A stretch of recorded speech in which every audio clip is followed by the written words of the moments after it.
ঘটনাগুলো ঘটে সেই ঘটনাগুলোকে আমরা দেখি।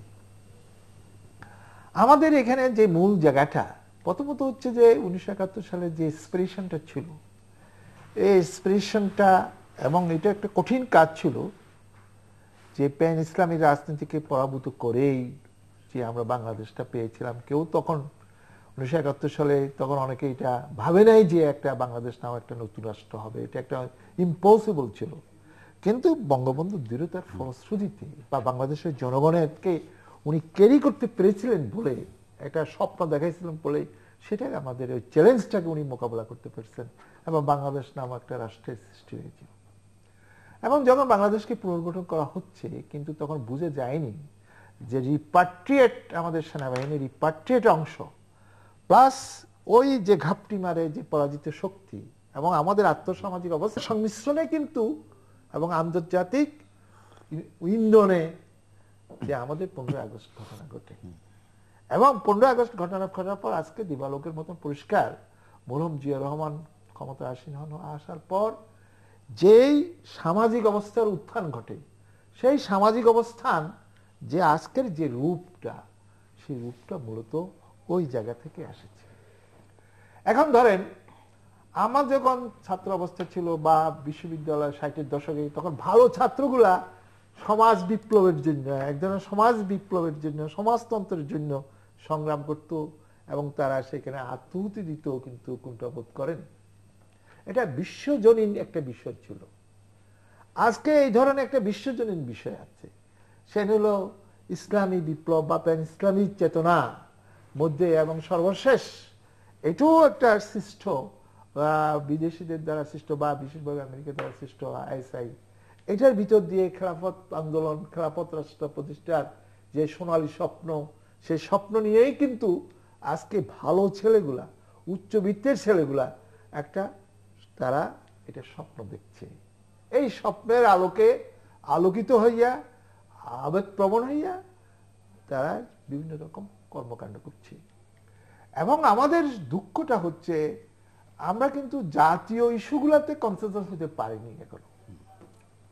আজকে বিভিন্ন রকম জাতীয় ইস্যুগুলোতে কনসেনসাস হতে পারিনি বলেই কিন্তু আজকে যেই জায়গাটা আমরা লক্ষ্য করছি, সেই জায়গাগুলোর মধ্যে আমাদের কতগুলা সীমাবদ্ধতা আছে, সামাজিক অবস্থান আছে। এই সামাজিক অবস্থান একদিকে রাজনৈতিক অবস্থান আমাদেরকে বিশেষ কিছু দিতে পারছে না। সেটা হচ্ছে রাজনৈতিক দুর্বৃত্তায়ন, অর্থনৈতিক দুর্বৃত্তায়ন এবং রুগ্ন সামাজিক ব্যবস্থা। অর্থনৈতিক দুর্বৃত্তায়ন, রাজনৈতিক দুর্বৃত্তায়নের করাল গ্রাসে আমাদের এই হোল জাতি আজকে জিম্মি হয়ে পড়েছে।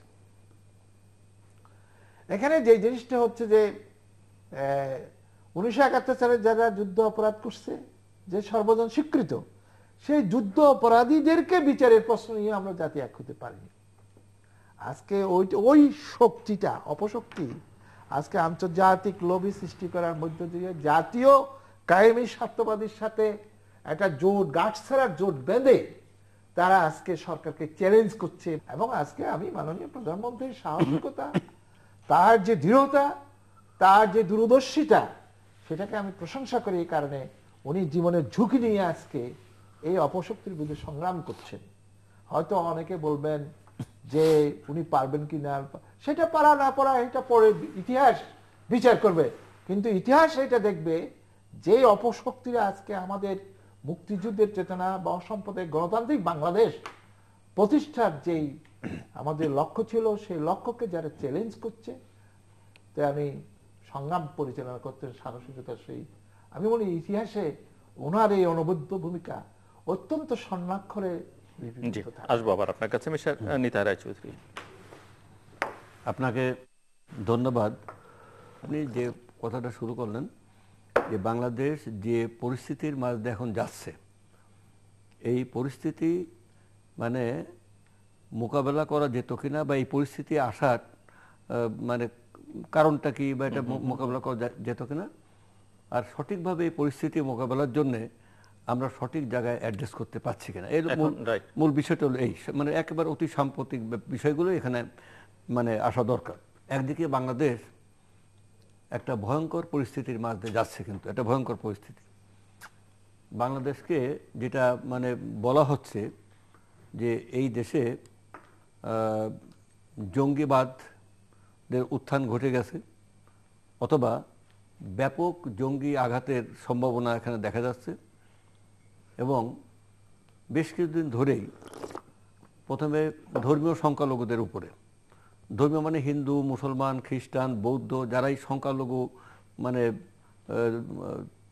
সম্প্রদায়গতভাবে সংখ্যালঘু, যেমন আহমেদিয়া সম্প্রদায়, কাদেরিয়া সম্প্রদায়, তারপর কোনো কোনো জায়গায় শিয়া সম্প্রদায়, তারপরে বুদ্ধিস্ট সম্প্রদায়, খ্রিস্টান, হিন্দু, এদের মানে মন্দির, বাড়িঘর, তারপর উপাসনালয়, পুরোহিত, এদেরকে হত্যা করা হয়েছে। হত্যা করে সর্বশেষ হত্যা করার পরে কোনো কোনো জায়গা মানে দায় স্বীকার করছে যে আমরা হত্যা করেছি, এবং অধিকাংশ জায়গায় তার ব্লগার, মুক্তবুদ্ধি সম্পন্ন লোকজন, সাহিত্যিক, বিদেশি নাগরিক, এবং সর্বশেষ গুলশানের ঘটনা। এই গুলশানের পরে আবার শোলাকিয়াও আছে, শোলাকিয়া, গুলশান, শোলাকিয়া, এই সমস্ত ঘটনাগুলোকে যদি আমরা, এবং তারপরে মানে ওই যে কল্যাণপুরে এই সব ঘটনাগুলোকে যদি আমরা একত্রিত করে দেখি, তাহলে এটা দেখা যাবে যে চরিত্রগত দিক থেকে যে বাংলাদেশে জঙ্গিবাদের অস্তিত্ব আছে।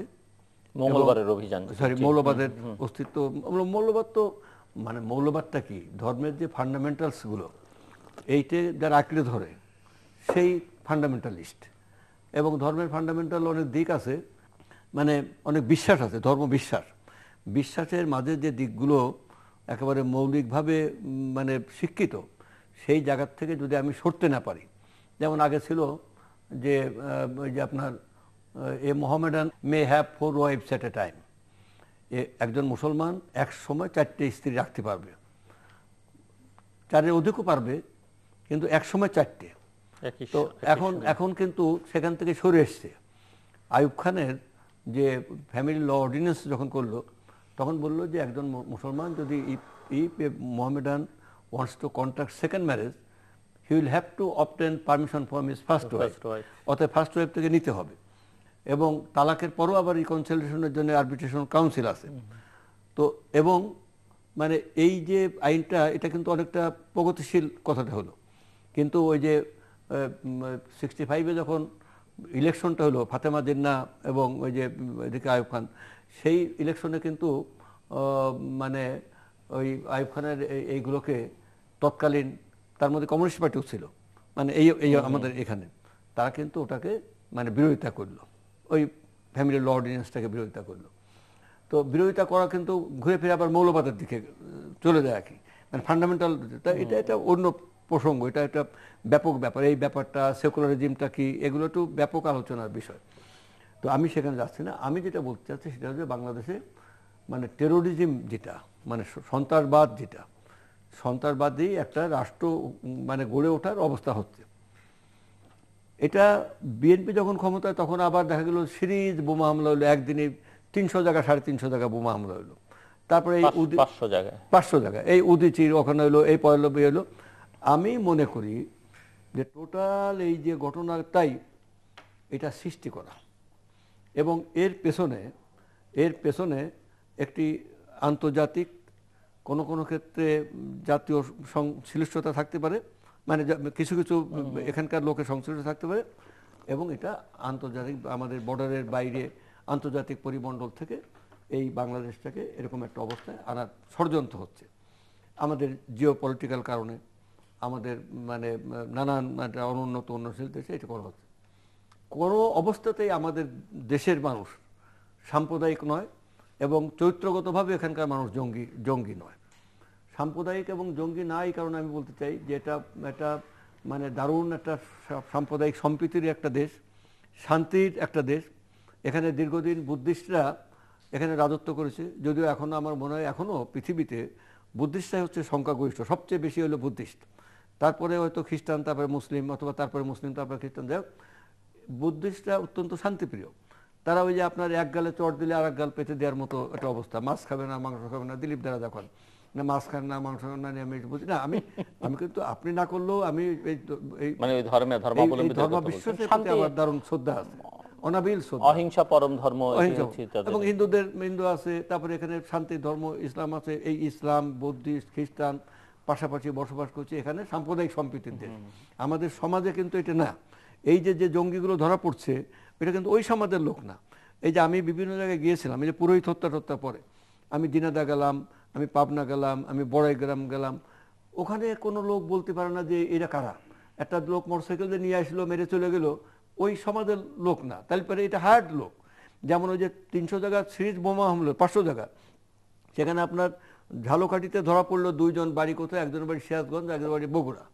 আবার গাজীপুরে ধরা পড়লো, তার বাড়ি হলো হয়তো দেখা গেলো যে তার বাড়ি হলো মানে বরিশাল, আরেকজনের বাড়ি হলো পাবনা। তার মানে তাহলে এরা হচ্ছে প্ল্যান্টেড লোক, হায়ার্ড লোক, সুপরিকল্পিত। তাহলে কারা হায়ার করতেছে, কারা এদেরকে ট্রেনিং দিচ্ছে, এটা একটা কারণে।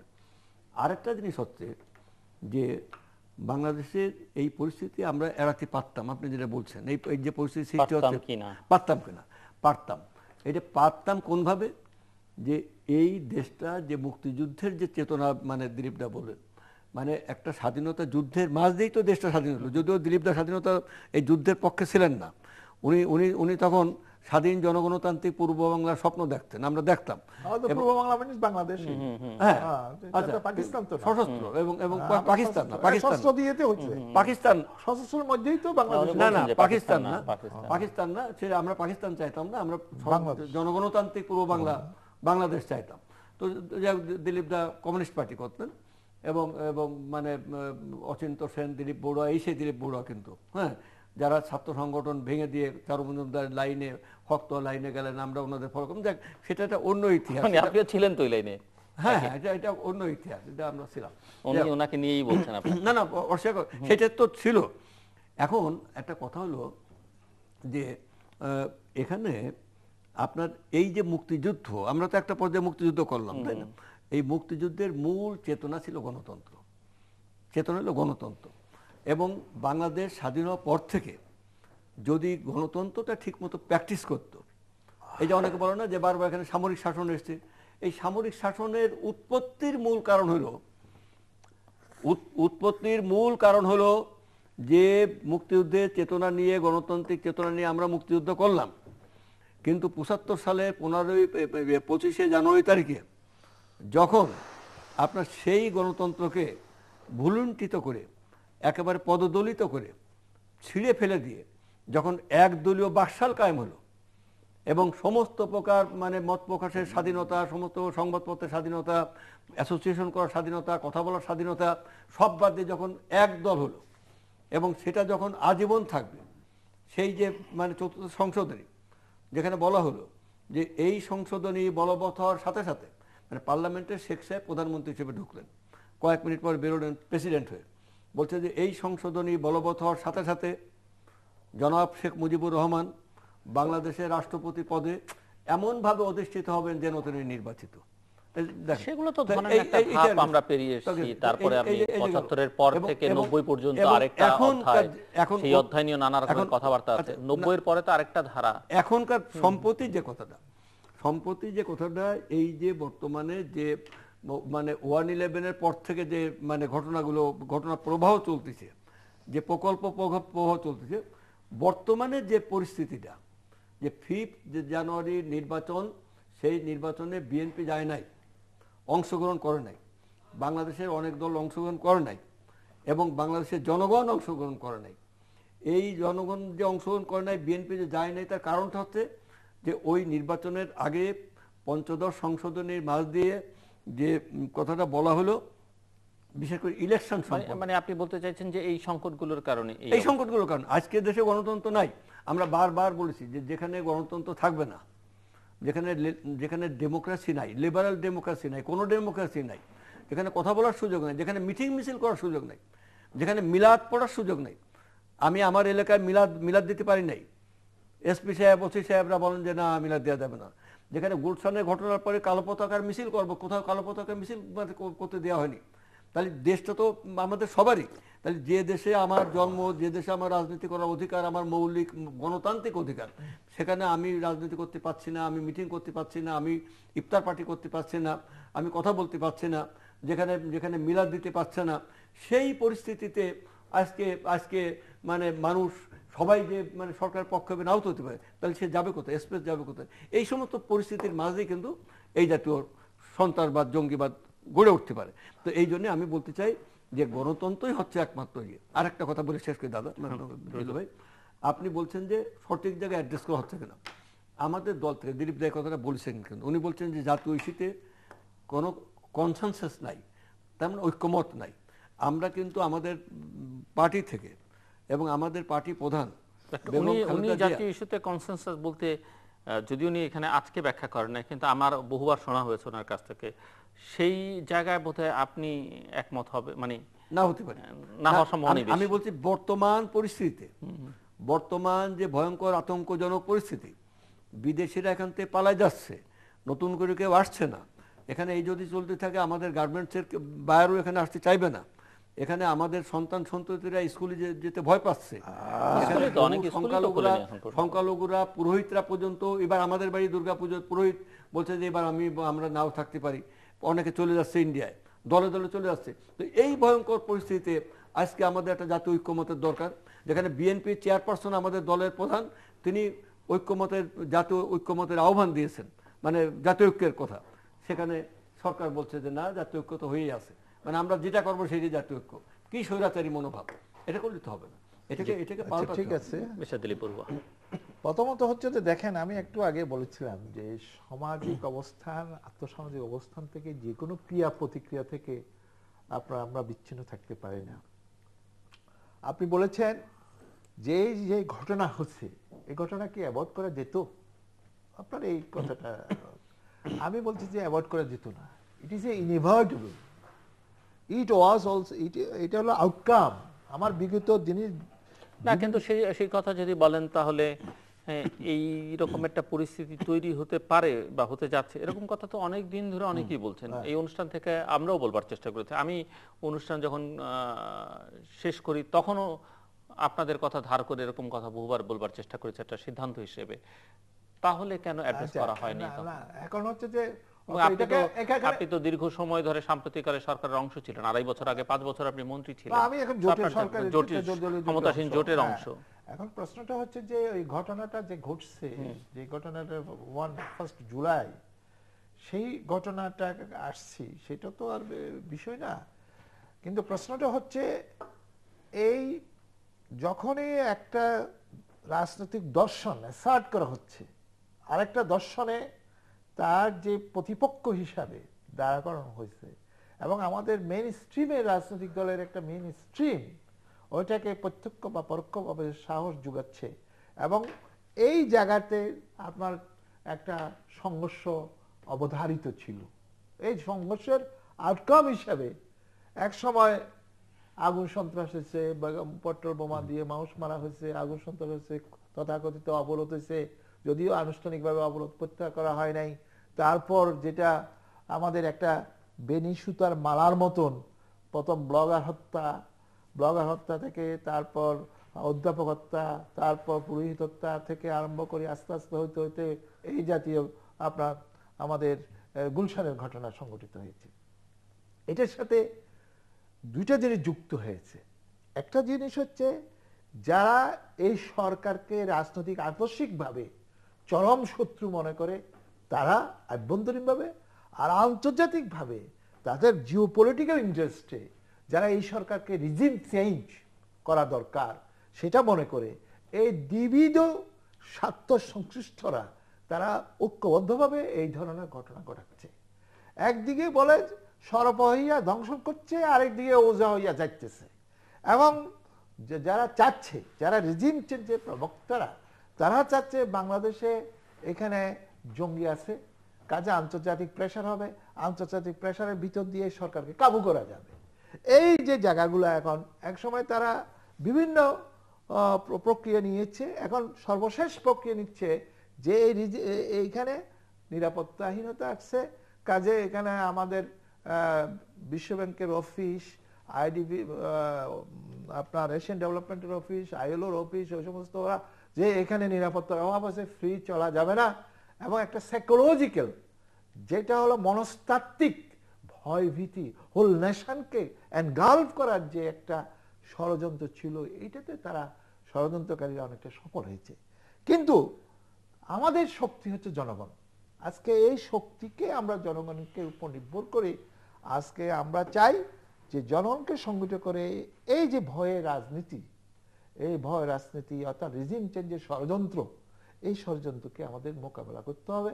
এবং তারা যে ঘটনা ঘটাতেছে এটা কিন্তু যারা এই যে পেছনে আছে, এটা শর্ট টার্ম পলিসি নিয়ে তারা কিন্তু যায়নি, এটা লং টার্ম প্রসেস নিয়ে তারা যাচ্ছে। এবং প্যান ইসলামিক রাজনীতি ইট ইজ নট এন, আমাদের ভূখণ্ডের চৌহদ্দির মধ্যে এটা সীমাবদ্ধ না, এটা আন্তর্জাতিক রাজনীতিরই একটা আপনার এটা ব্যাখ্যা করেন, প্যান ইসলামিক রাজনীতিটা ব্যাখ্যা করেন। ইসলামের সার্বজনীন রূপটাকে বাদ দিয়ে তারা যদি এক পেশে একটা চিন্তা নিয়ে একটা খেলাফত আন্দোলন, একটা আর্টিফিশিয়াল স্টেটের কথা চিন্তা করছে না, কিন্তু আপনি যদি বলেন তাহলে বাংলাদেশে এই আন্দোলন বা সংগ্রাম বা এই অ্যাক্টিভিজম কি দৃশ্যমান কিছু কিছু সন্ত্রাসী তৎপরতা ছাড়া তো কোনো কিছু দৃশ্যমান নাই এখানে। না না, কিন্তু সন্ত্রাসী কর্মকর্তা দৃশ্যমান না, কিন্তু একটা সাইকোলজিক্যাল প্যানিক তো তারা সৃষ্টি করতে পারছে, বা আবার প্যানিক তৈরি করতে পারছে, কিন্তু কোনো মুসলিমকে কি তারা অ্যাট্রাক্ট করতে পারছে?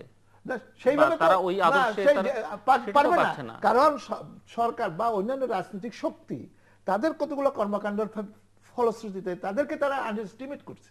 যে কথাটা বলা হলো, 1970 সাল ধরেন, আমরা তখন নির্বাচন ওয়ান ম্যান ওয়ান ভোট ছিলাম, 1969 গণ আন্দোলনে ওয়ান ভোট ওয়ান ভোট ছিলাম, আমরা আন্দোলন ইনিশিয়েটর ছিলাম, ঐতিহাসিকভাবে এটা সত্য।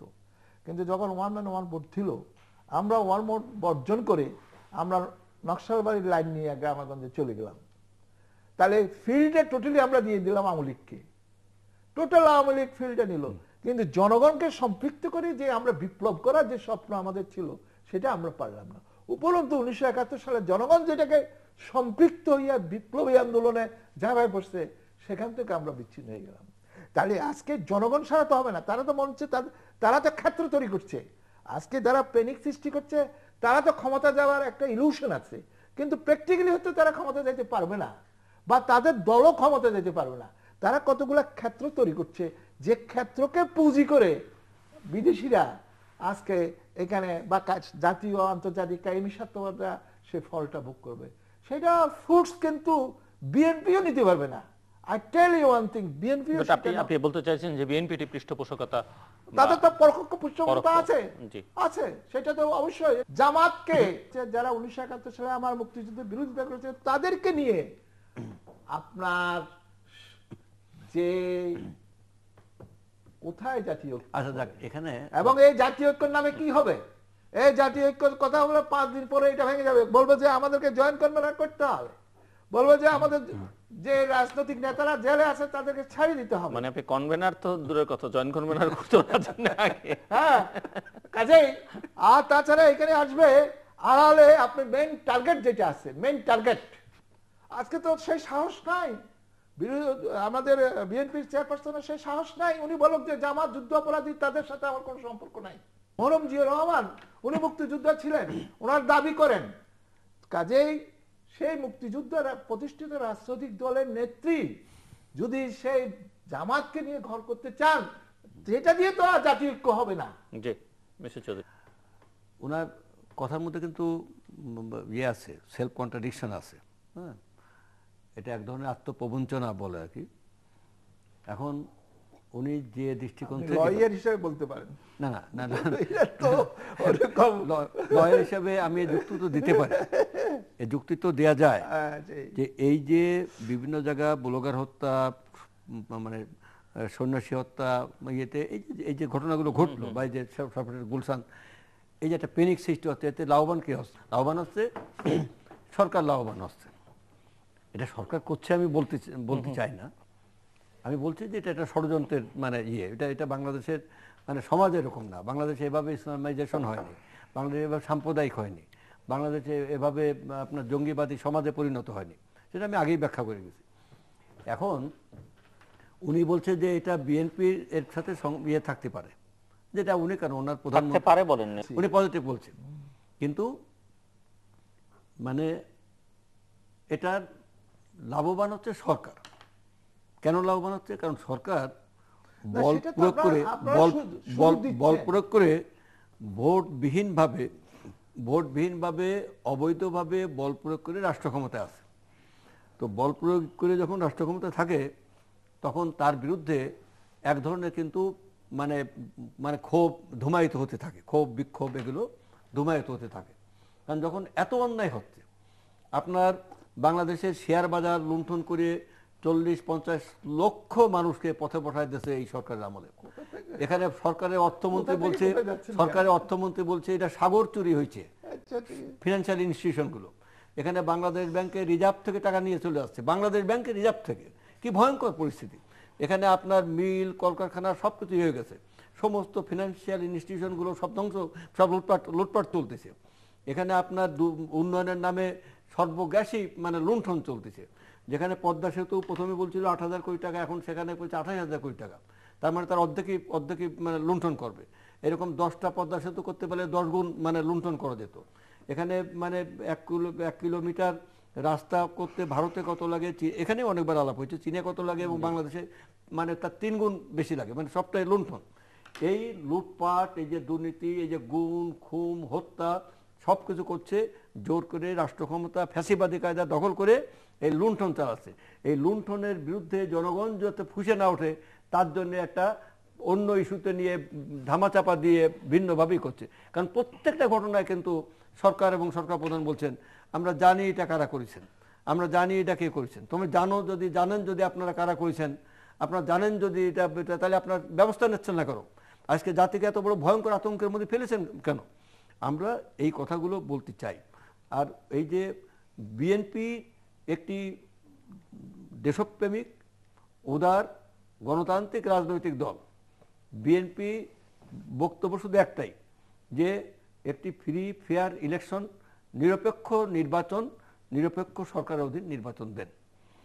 নির্বাচন 5 জানুয়ারি নির্বাচন আমরা মানি না।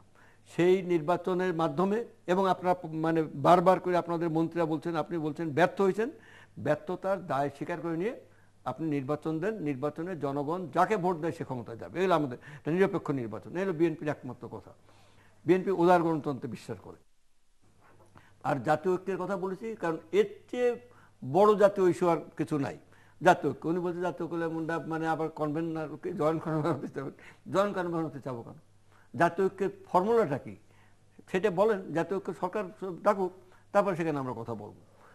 তো এই হচ্ছে আমাদের কথা। আমি ওনার সাথে এই মানে বাক বিতণ্ডা করবে, আমরা বলছি আজকের এই পরিস্থিতি থেকে বেরিয়ে আসতে হবে। সঠিকভাবে অ্যাড্রেস করা হচ্ছে না। সঠিক অ্যাড্রেসের দিকটা হচ্ছে যে এই দেশের জামাত নিয়ে কথাটা উঠছিল, সেই কথাটা বলি। জামাত নিয়ে এই রেকর্ড আমরা বহুদিন থেকে আমরা শুনে আসতেছি। আমার বক্তব্য হচ্ছে যে জামাতকে নিয়ে 1986-এ বিএনপি পার্লামেন্ট নির্বাচনে গেল না, এরশাদ সাহেব তখন রাষ্ট্র ক্ষমতায়। সেই নির্বাচনে যদিও সন্ধ্যার সময় আওয়ামী লীগ প্রধান বলেছিলেন যে এই নির্বাচনে যে যাবে সে জাতীয় বেঈমান, আবার গভীর রাত্রে উনি বলেন যে না, nothing will go on challenge, ওই নির্বাচনে আবার গেলেন। তো যাই হোক, সেই নির্বাচনে আওয়ামী লীগ গেল, সেই নির্বাচনে জামাত গেল, সেই নির্বাচনে জাতীয় পার্টি গেল। তাহলে জামাতকে নিয়ে একসাথে নির্বাচন করলেন, একসাথে পার্লামেন্টে বসলেন, এবং পার্লামেন্টে বসলেন আপনিও বিরোধী দল, জামাতও তখন বিরোধী দল, জাতীয় পার্টি সরকারি দলে। দ্বিতীয় হলো 1991-এ জামাতকে নিয়ে পার্লামেন্টে গেলেন, এবং 91-এর পরে জাতীয় পার্টি, আওয়ামী লীগ এবং জামাত একসাথে যুগপৎ আন্দোলন করলো বিএনপির বিরুদ্ধে, একসাথে আন্দোলন করলাম, মানে যুগপৎ, যে মানে আমরা। তারপর 96-এ আবার পার্লামেন্ট ইলেকশনে জামাত গেল, সে পার্লামেন্টে তারা প্রতিনিধিত্ব করলো। আবার নির্বাচন হলো 2001-এ। 2001-এও সেই জামাত, জাতীয় পার্টি, বিএনপি সবাই নির্বাচন করলো। সেই নির্বাচনে মানে আপনার আওয়ামী লীগের বর্তমান যিনি প্রধানমন্ত্রী তার গাড়িতেও পতাকা, বিরোধী দলের নেত্রী, জামাতের মন্ত্রীদের গাড়িতেও পতাকা, বিএনপি গাড়িতেও পতাকা, একসাথে তাহলে পতাকা উড়লেন, একসাথে পার্লামেন্টে বসলেন, আন্দোলন করলেন, সংগ্রাম করলেন। তো কেন বলেন নাই যে জামাতে পার্লামেন্ট ইলেকশন করতে পারবে না? কেন বলেন নাই যে জামাতে রাজনীতি করতে পারবে না? আজকে যদি তাই হয়, আপনারা বলেন যে কোর্ট বলে দিয়েছে জামাত একটা মানে ইয়ে সন্ত্রাসী দল, তাহলে জামাতকে আবার বলেন যে জামাতকে আমরা নিষিদ্ধ করে দেবো, দেন নিষিদ্ধ করে দেন, জামাতকে নিষিদ্ধ করেন, তাতে আমাদের কোনো আপত্তি তো নেই। আমাদের সাথে জামাতের সম্পর্ক কতটুকু? জামাতের রাজনীতি আলাদা, জামাতের আদর্শ আলাদা, জামাতের চিন্তা ভাবনা আলাদা, আমাদের চিন্তা ভাবনা আলাদা। আমরা এবং জামাত এক না, শুধুমাত্র নির্বাচনী ঐক্য, কোনো কোনো সময় আন্দোলনের ঐক্য, যার যার অবস্থান থেকে। আমরা তো একটা বারও কখনো বলি নাই যে ওনারা বারবার বলেন যে যুদ্ধাপরাধীদের বিচারের আমরা বিরোধিতা করবো কেন। যুদ্ধাপরাধীদের বিচারটা আমরা বলেছিলাম যে এই বিচারটা সঠিকভাবে করেন, সেটা আপনারা করেছেন না করেছেন সেটা ইতিহাস বিচার করবে, কিন্তু আমরা কখনো এই যুদ্ধাপরাধীদের বিচার বিএনপির পক্ষ থেকে কখনো বিরোধিতা করা হয় নাই।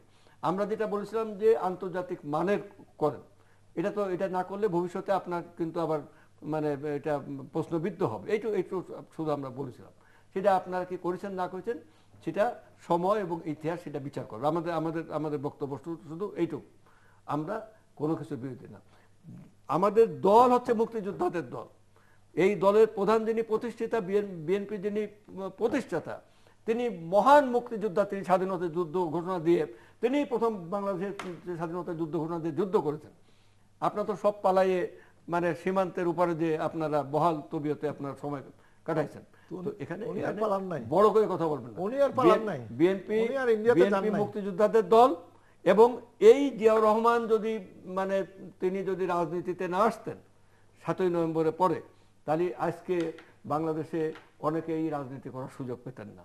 আজকে তাহলে আওয়ামী লীগও নিষিদ্ধ করে গেছিলেন, বাকশালরা মানে সেখানে কমিউনিস্ট পার্টি, সাম্যবাদী দল, সেখানে যে দাদা মন্ত্রী হয়েছেন সাম্যবাদী দল, সব তো নিষিদ্ধ ঘোষিত হয়েছিল।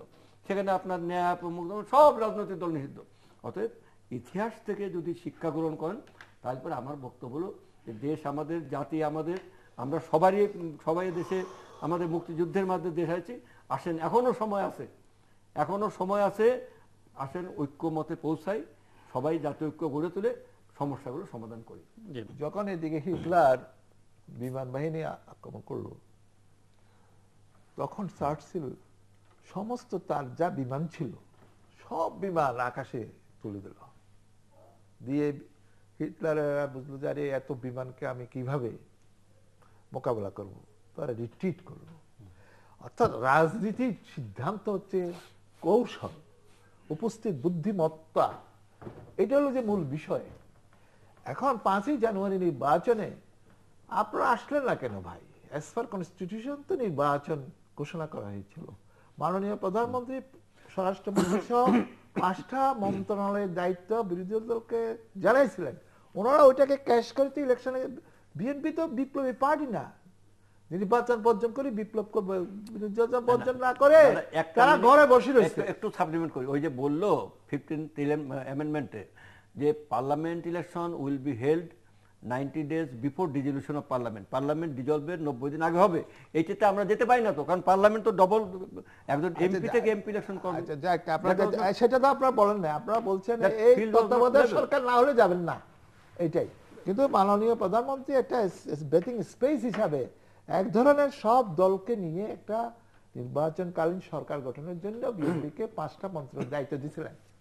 আজকে ওনারা স্বরাষ্ট্রমন্ত্রী সহ এটা পাবলিকলি জনসভা মানে জাতির উদ্দেশ্যে ভাষণে বলছিলেন। এখন ওনারা সেটা অ্যাকসেপ্ট না করে সময় নাই, আলাপ করেন নাই কাজেই, এবং পরবর্তীকালে ওনারা বিপ্লবও করেন নাই, আন্দোলনও করেন নাই, কথিত আগুন সন্ত্রাস, কথিত অবরোধ করে এখন পাটা ভেঙে এখন আসার খাইয়া পাটা ভেঙে ঘরের মধ্যে রয়েছে। না, এই আগুন সন্ত্রাস শব্দটা কোথা থেকে আবিষ্কৃত হলো? আগুন করে মানুষকে বাদ জ্বালায়, আপনাদের তথ্যমন্ত্রী এটা আবিষ্কার করেছে। আচ্ছা যাই হোক, এটা তথ্যমন্ত্রী নিজেরা আগুন দিয়ে, তাই না? আচ্ছা, এখন এই যে জায়গাটা আপনার বর্তমানে যাকে যেটা দিয়ে হয় না, সে কাজ করতে গেলে তো সমস্যা। এখন কথিত বিপ্লব করতে যা ঘর হাঁটু টাটু ভেঙে, কোমর টোমর ভেঙে এখন ঘরে বসে রয়েছেন। এমন অবস্থা হয়েছে 5 মাস যাবত তাদের কনফারেন্স হবার পরও একটা কমিটি ডিক্লেয়ার করতে পারেন নাই। যাই হোক, এটাতে ওই জায়গায় আমি যাচ্ছি না। আমি যে কথাটা বলতে পারছি, প্রথমত হচ্ছে আমি পলিটিক্যাল কর্মী, আমি নেতা না, ওইরকম নেতা না। আমি পলিটিক্যাল কর্মী হিসাবে, একটা মার্কসিস্ট পলিটিক্যাল কর্মী হিসাবে, সোশ্যাল অ্যানালাইসিসের দিক থেকে আমি বিএনপি আজকে এই অবস্থার জন্য বিএনপির নেতিবাচক রাজনীতি মূলত দায়ী। এক।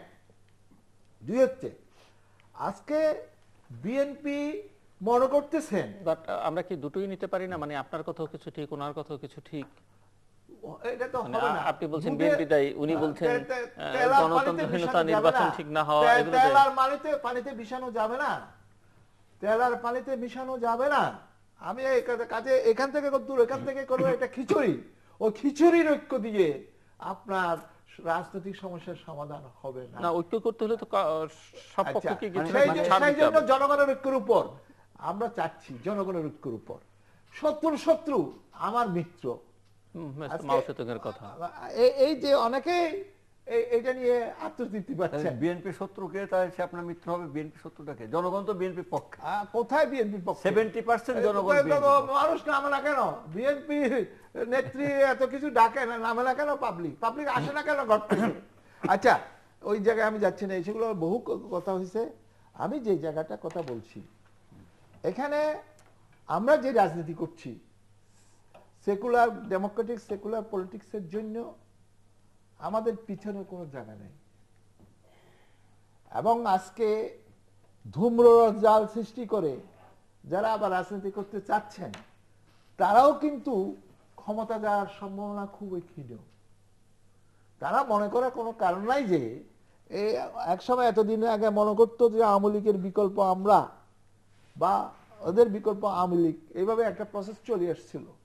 কিন্তু এখন ঘটনা যেদিকে যাচ্ছে, যেদিকে বিকশিত হচ্ছে, আমাদের আজকে এই সংকটটা part of our political life. আমি বলবো না যে ভাই যে আরো ঘটনা ঘটবে না, এটা আমি বলবো না। আমি রাজনৈতিকভাবে আমি মনে করি এই জাতীয় ঘটনা আরো ঘটবে, এবং এই জাতীয় ঘটনা ঘটতে ঘটতে এবং এটাকে মোকাবেলা করা হবে ভালোভাবে।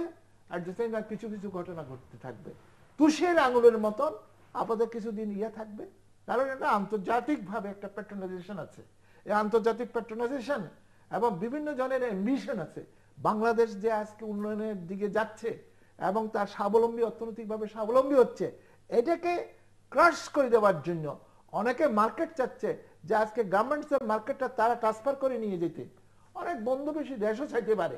কাজে এই জায়গাটার ফলশ্রুতিতে আজকে আমাদের দেশের যে সংকট, এই সংকটকে একমাত্র স্বচ্ছ রাজনৈতিক দৃষ্টিভঙ্গি দিয়ে মোকাবেলা করা যাবে। অন্যভাবে সেই স্বচ্ছ রাজনীতি, মুক্তিযুদ্ধের চেতনা, অসম্পদের গণতান্ত্রিক বাংলাদেশ, এই চেতনায় ধারণ করলে ও জামাত টামার নিয়ে তাতে হিডেন, আমার মিত্র হিডেন থাকুক, আপাতত তার সম্পর্কে আমি কিছু বলবো না। আপনারা একটা পত্রিকা দেখলে একটা জোট করার জন্য উদ্যোগ নিয়েছেন, সেইটা কাজ হবে না। জাতীয় সংলাপ, এখানে আপনাদেরকে দাওয়াত দিবেন, জামাতকে ছাড়া সবাইকে দাওয়াত দিবেন। জামাত সম্পর্কে তো কোনো স্ট্যান্ড ক্লিয়ার নাই। অন্তত আমাকে দাওয়াত দিলে ওই জায়গাতে আমরা যাব না, সাম্যবাদী দল যাবে না। কারণ বিএনপি যদি জামাত সম্পর্কে তার স্ট্যান্ড পরিষ্কার না করে, সেই জায়গাতে যদি আওয়ামী লীগও যায়, আমরা সাম্যবাদী দল আমার এই ক্ষুদ্র শক্তি দিয়ে আমরা যাব না। এটা একটা পরিষ্কার কথা। আজকে বিএনপিকে জামাত সম্পর্কে তার স্ট্যান্ড পরিষ্কার করতে হবে, তাহলে সেই জায়গার মধ্যে জাতি সংলাপের প্রশ্নটা আসতে পারে। তাহলে সেটি পরিষ্কার করলে আওয়ামী লীগ না গেলে আপনি যাবেন, আওয়ামী লীগ না গেলে আপনারা যাবেন। আমার যতদূর মনে পড়ে, বিএনপি বিরোধী এক আন্দোলনের সময় যখন যুগপৎ আন্দোলন হচ্ছিল, 7 দল 15 দল এই যে মিলে, তখন কিন্তু এই জামাতদের সাথে আপনারাও কিন্তু এই লিয়াজগুলো ছিল না। আমার জামাতের সাথে কোনো লিয়াজ ছিল না, আওয়ামী লীগের কোনো রেকর্ড নাই। আওয়ামী লীগ করছে, আওয়ামী লীগের সেটা আওয়ামী লীগের দায়িত্ব, এটা আমাদের কোনো সেরকম রেকর্ড নাই। আমাদের সিপিবি, আমরা ওয়ার্কার্স পার্টি, আমাদের এই ধরনের কোনো রকম রেকর্ড নাই। আচ্ছা, তো এখন কথা হলো যে গত নির্বাচনে আমরা গেলাম না, ঠিক আছে, সাম্যবাদী দল গেল না, আপনার দলটা গেল না। আমার দলে আমাকে যে জায়গায় নির্বাচন করার কথা ছিল, সেই জায়গার মধ্যে আপনার ইঞ্জিনিয়ার মোশাররফ সাহেব আছেন, সেই জন্য আমাকে বলছেন যে 14 দলগত ভাবে যে আপনি ইলেকশন করিয়েন না, কিন্তু আমি তো ইলেকশনের বিরুদ্ধে ছিলাম না। আমরা তো বললাম যে আমরা কেন যাইনি।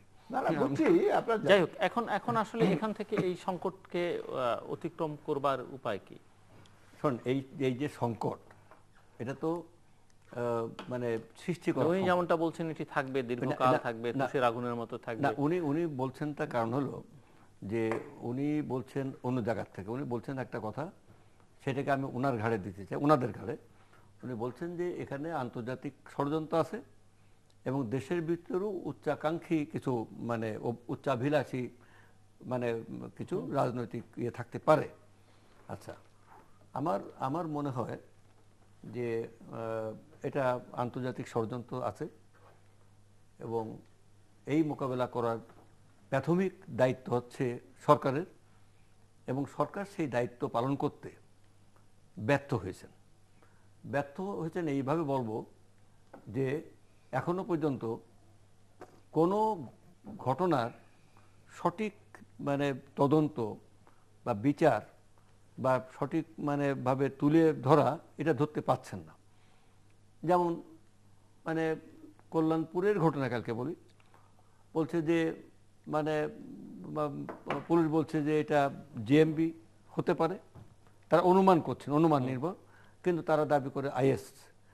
তো আইএস এখন সব ঘটনা এখানে আইএস না জেএমবি বা কি ঘটনা কোত্থেকে আসলো এটা কিন্তু সঠিক তদন্ত বিচারালয়ে আনা এটা পাচ্ছে না, সরকার এটা করতে পারছে না।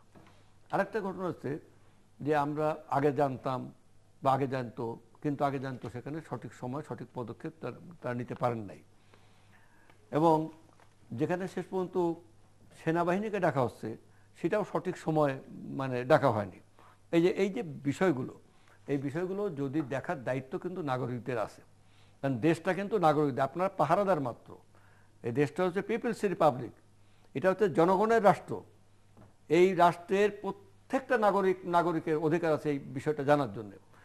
এখন জনগণের বিষয়টা জানবে, সে তো আপনার জনগণের প্রতিনিধির মাধ্যমে জানতে হবে, সেই ব্যবস্থাটা এখানে নাই, মানে ভোটের কোনো ব্যবস্থা নাই। চরম স্বৈরাচারী কণ্ঠ যে মানে বিএনপিকে নিয়ে ঐক্য হবে না, অমুককে নিয়ে হবে না, যে দেশের the wide majority people of this country support BNP. আপনি বলছেন যে বিএনপি তিনবার রাষ্ট্র ক্ষমতায় ছিল, এবং না, 3 বার তো বেগম জিয়াই প্রধানমন্ত্রী ছিলেন, তার আগে জিয়াউর রহমান ছিলেন, সেই পার্টিকে আপনি বলছেন তাদের সাথে আমরা আলোচনা বলবো না, বারবার বলা হচ্ছে বলবো না। কিন্তু আমরা তো বসে থাকবো না, আমাদের তো দায়িত্ববোধ আছে। আপনারা দেশটাকে গোল্লাই দিয়ে দেবেন আর আমরা এখানে বসে থাকবো, আপনারা ব্যর্থ হবেন আর আমরা বসে থাকবো, ব্যর্থতার দায়িত্ব আপনি নেবেন না।